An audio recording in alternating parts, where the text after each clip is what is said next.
things. Now the season is changing. The spring is coming. So they have a belief in their customs that they call it Lupercalia in the Roman language. The festival is called Lupercalia. And after January it comes with February. So we know February 14 is the Valentine. We know some part of the Valentine history that Saint Valentine, he comes on the latter part of the scene. But before that, it was the customs of the Rome. Luper means wolf. You know the wolf, the animal. The Lupercalia was a feast practiced by the Roman customs that they bring up young children, especially the girl, and they bring the lupers in order to sacrifice their kids to God by this hunting by the wolf. So the wolf is shivering and tearing and separating the bodies of these young children, especially the girl, and they say we sacrifice our children in order to please our gods. And when, again, in 434 AD, when the Christianity becomes the religion, state religion of Rome, the church cannot prevent these customs. So what they do, and it was a law on the Rome, by the Roman Emperor to the Roman soldiers, no soldiers were allowed to marry unless they fulfill the big wars. Because if the man, they engaged in marriage, they will always be thinking about their wife. They cannot fight well against their enemy in the battlefield. So that was prohibited for the Roman soldiers to get married. Now Saint Valentine, he was a saint of the church, and he was trying to help the soldiers in order to get married. Because he knew in the Christian customs, in order to have a physical relations, you must get in married. So he was trying to promote these things to the soldiers, that look, you must try to engage in marriage in order to fulfill the desires. But the Roman emperor, it goes against the Roman emperor. So he put this Saint Valentine into the jail, and later on he beheaded him. And he was also trying to help one blind girl. That girl wrote a letter to him, "To my Valentine." And later on, in the practices of the United States of America, Saint Valentine became the patron and the hero by the Valentine's lovers. You know, people say we are the lovers. They do not know what is called love. Love means explicitity. Love means something to lie with someone. And they were engaging these activities, and they were putting this man on the face of the hero. Saint Valentine, he is the hero of the Valentine's lover. And now, because of this impact that he was killed brutally by the Roman emperor, and the Roman soldiers, they were giving privilege on the 14th of February, that look, you are the Roman soldiers, you cannot marry, but you have a right to access your desires. How? They bring all the, the big soldiers who can fight well, and they put them together, and they bring all the young women from the community together in one place, and they put all of their name in a basket. So you soldiers come and pick up the name, and if you pick up a name of this woman, she is the partner of yours. Whatever you like, you do in this day. The customs of Lupercalia, it becomes the customs of the Rome, and later on, simultaneously, it becomes the customs of the churches. Look, Saint Valentine is linked, because the church is now linked with the customs. He was trying to help the soldiers in order to get married, and there is nothing wrong in it. In order to get in love, there is nothing wrong in it. So now the practice goes, because in Valentine you see this Valentine carved now. In the 19th century, there was a lady who first did, 1934, did the first Valentine card to his lover, and she was about 60 years old. And I don't know if what kind of love she was expressing, but this was the first. In the New York Times it says she was the first lady who gave first Valentine card. That is the origin. And now it becomes a customs of material people who want to earn business. You know, HIV is increasing, STD is increasing, gonorrhea is increasing, syphilis is increasing. Nobody cares about that, but give free condoms. The Swedish research says last month, the Medical Association, they were doing research on the young people, that the spending of millions of kronas in order to make awareness among the youths to consume less alcohol, it does not prevent them. The consumption gets doubled. And the HIV, 20% it increases. The sexual diseases, 60% of the Swedish women are suffering now in gonorrhea and syphilis. If you don't know what is the disease, just go and Google it. What is the reason? The reason of this so-called freedom. And there is no boundary. They do not put any limit on it. So the materialism is taking over all things. The paganism, the monotheism, everything. But still the Muslims community have this responsibility in order to make awareness and repeatedly raise these issues and facts and figures. But look, how to resolve this problem. You identify this as a problem in the society. But now you are promoting these evils in the society. Now, where is the check and balance? How we can balance with this system? Now it comes to Easter holiday. Because after the Valentine, it comes to Easter. The season is changing. You have to always take in mind that the origin of pagans, the nature worshipping people, their customs change based on the change of the nature, change of the seasons. Winter, then was spring. Now it's coming to fall season. It is the sun. For a long winter, 6 to 9 months, they were not being able to take a bath.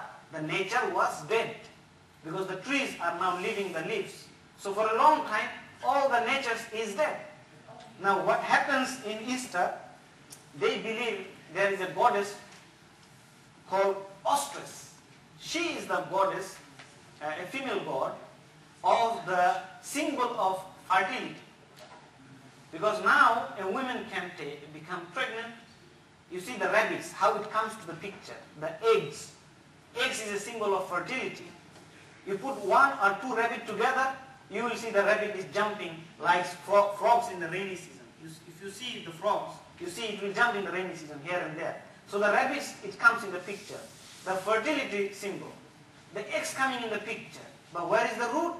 The pagans believe that this is the changing of the time from winter, spring, and then this is the fall.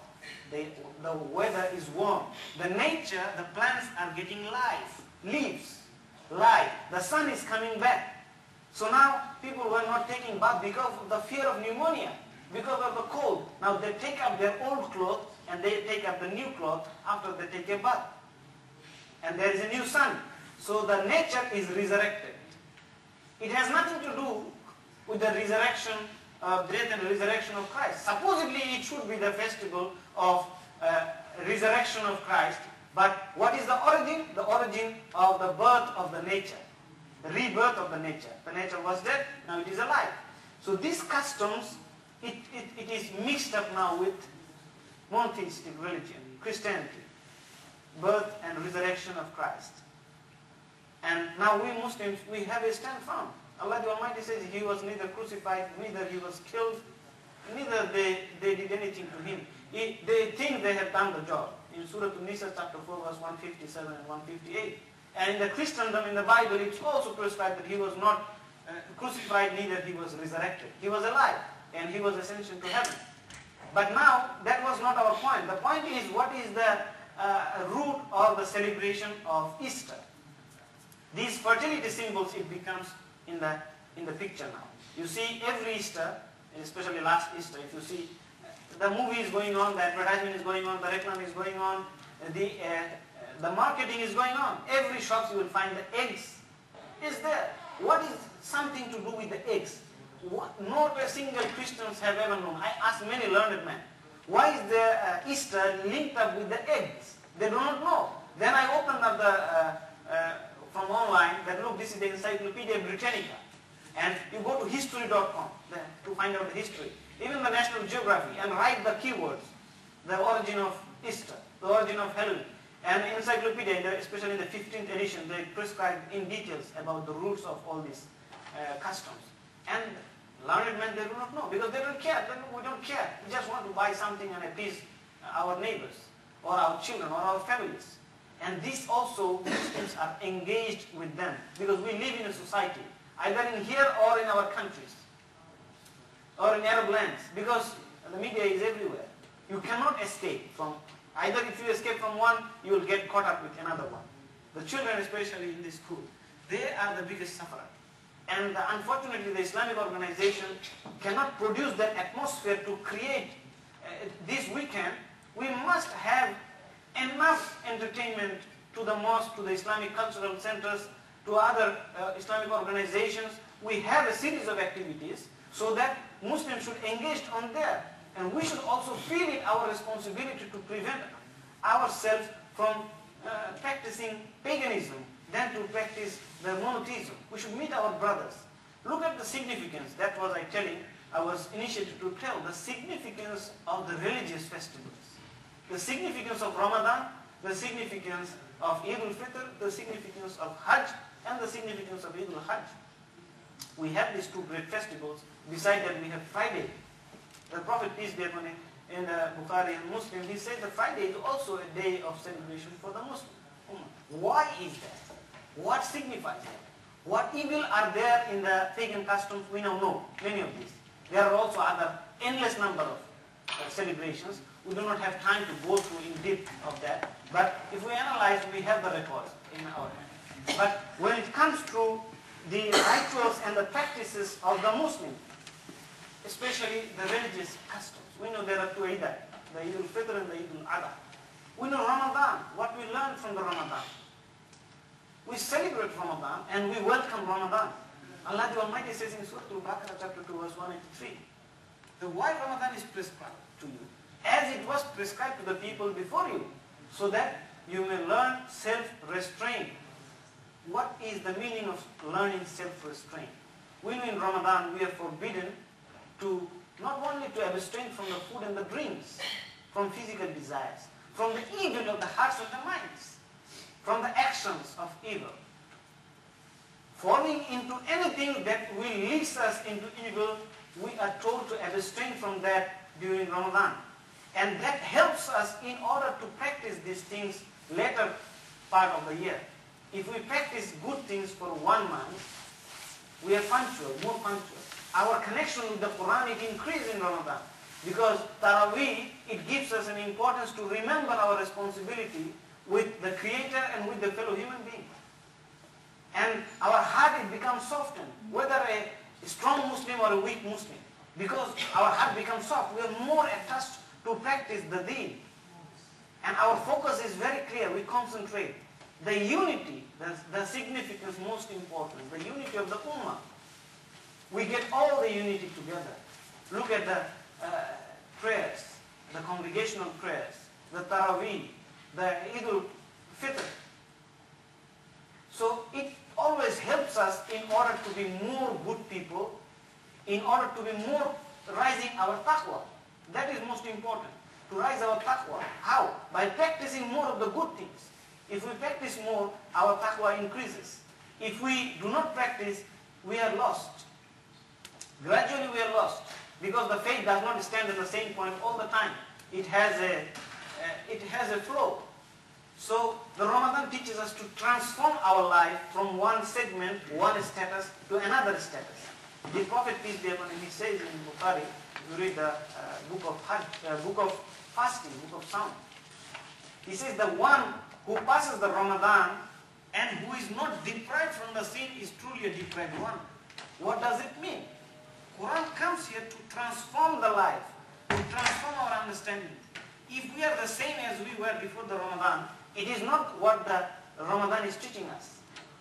No, the Quran comes, it teaches us how to be good.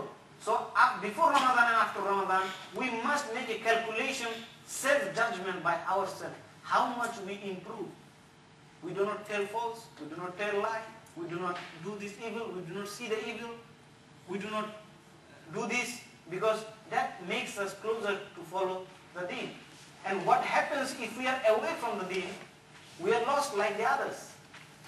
Look, that is the concept of the Tawheed, the pure concept of monotheism. We have the strong faith that why still we are attached with the Quran. The other faith, somewhere the others, they want to make easy-going religion. So now what is the end result? They are in miserable conditions. They do not know how to get out from the trouble. And we know the significance of the month of Hajj. This is not the first time the Muslims are practicing. We find in the Bible, in the book of Psalm, chapter 84, verse 6, supposedly God Almighty is telling to them that, look, blessed are those among the Jews and the Christians who travel and visit the city of Makkah, the Makkah. And if you know the history from the Quran and from the hadith of the Prophet ﷺ about Hazrat Ibrahim ﷺ, about Hazrat Ismail ﷺ, about the story of Kaaba.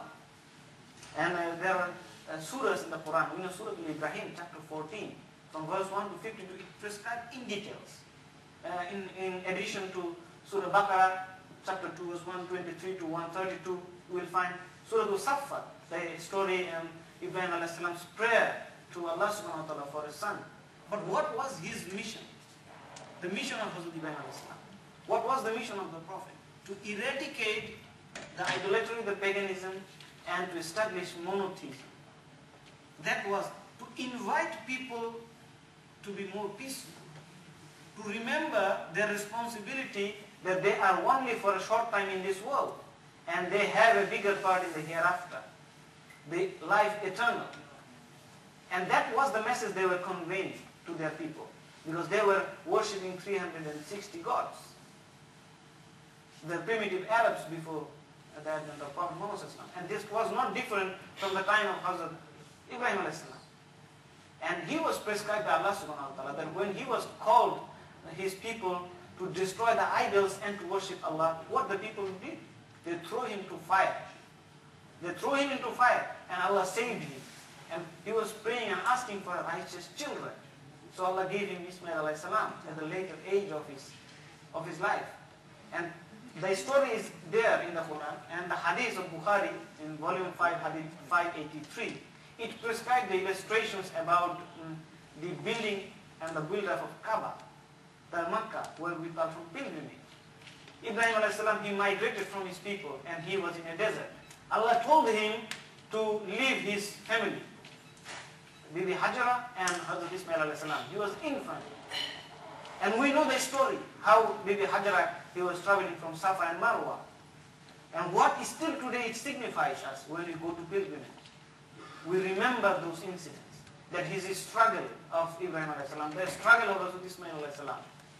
We learn something. We learn how to increase our taqwa, relation with our God, our Creator Allah subhanahu wa ta'ala. And what is our responsibility to a human being? We make the talbiyah, labbaik Allahumma labbaik. Labbaik la sharika laka labbaik. Innal hamda wan ni'mata laka wal mulk. We are supposed to proclaim this message to the mulk. That Allah is one. We do not put anything or any false deity. We do not commit shirk to Allah. That there is another deity to worship. There are another customs to worship. Except the customs of Allah. Except the sunnah of the Prophet. So that is the things we are reminding. And look at the unity of the Muslim. It is a universality. The Hajj, it gives us a universality. Muslims from any part of the world, whether black or a white or a rich or a poor or a king or a pauper, we see them together for one mission. The mission is peace. And that is the agenda. The significance of Islamic rituals gives us how to be a better human being first. And then how to increase the connection with the Creator. And then how to increase the connection with the fellow human being. And that is the responsibility of every Muslim in order to convey the message of peace to their fellow neighbors. So the significance of Islamic festivals is very clear. We know what we are practicing. We have to understand now the broader meaning, that what is our contribution to other human beings. What are we preventing them from following the paganism? Are we raising our voice in order to make and show them the evidences? Look, we can produce these evidences and we can show it to hundreds and thousands of Swedish or the Americans or the Europeans. We are not changing them, but at least we are acknowledging them to... Allahu Akbar, Allahu Akbar. Allahu Akbar, Allahu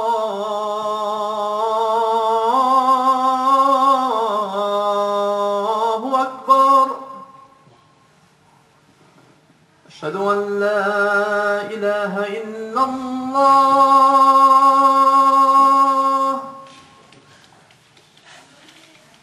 Ashhadu an la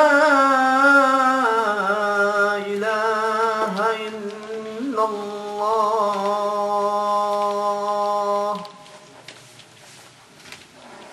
أشهد أن محمدا رسول الله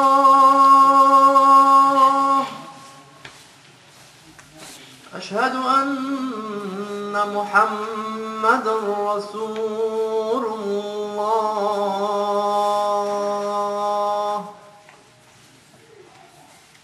حي على الصلاة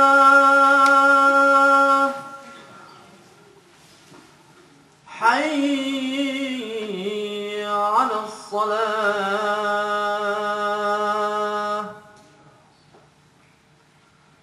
حي على الفلاح حي على الفلاح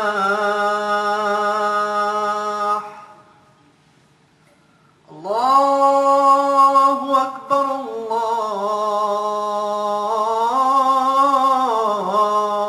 الله أكبر لا إله إلا الله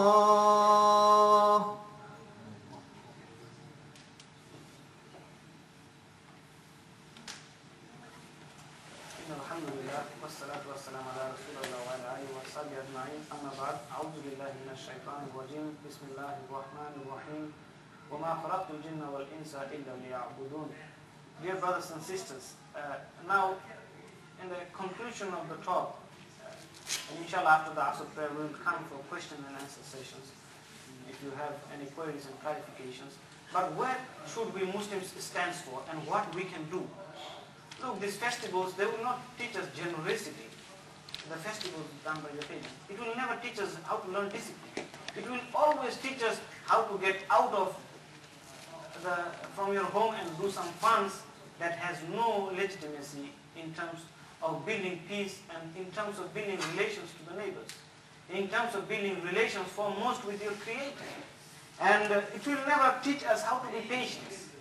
It will never teach us how to be charitable. Zakatul Fitr, the zakat. Everything what we comes from religion, we have a moral lessons, we have a spiritual lessons, and we have the lessons that is beneficial for the other human being. But now we Muslims must stand the positions, we must create an atmosphere in the Islamic cultural centers, in the Islamic mosque, in the Islamic organizations. And being Muslims, we must feel that we have a responsibility to create the atmosphere for our generations and the generations coming. Because otherwise, if we do not make a system, or if we do not introduce a wise alternative for them, we will have a big trouble. Our children will lose their deen. They will always understand, look, they are happy, but we are losers. We do not have access to make an enjoyment.